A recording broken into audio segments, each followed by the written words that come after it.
Anders Jensen, Weber Grill Academy i København, Expansion Manager. Jeg står her ved Genesis. Jeg har arbejdet den godt og grundigt op, og jeg vil lige vise jer nogle af de ting, som jeg synes er rigtig fede ved Genesis 2.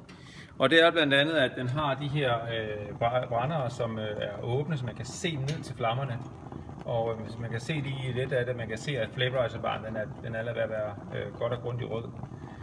Den har den her funktion, at man kan tænde grillen bare ved at dreje på knappen stille og roligt. Så er der indbygget tænder i den, der gør det lige her stille og roligt. Man hører den tænder, og så er der allerede gang i grillen. Så ned på High Plus.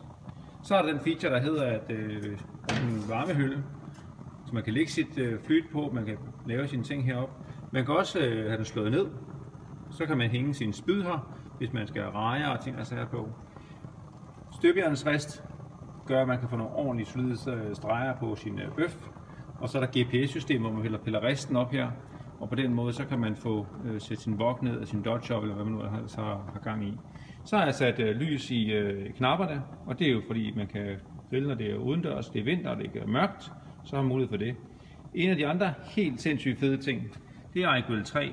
iGrill 3, det er jo en lille termometer, man kan integrere i grillen, og dermed kan man sætte sine prober fast i grillen direkte og måle temperaturen i sit kød hele tiden. Og så kører det via sin smartphone. Så alt i alt synes jeg, at Genesis 2 det er en mega fed grill, og den er bare perfekt til det fede måltid.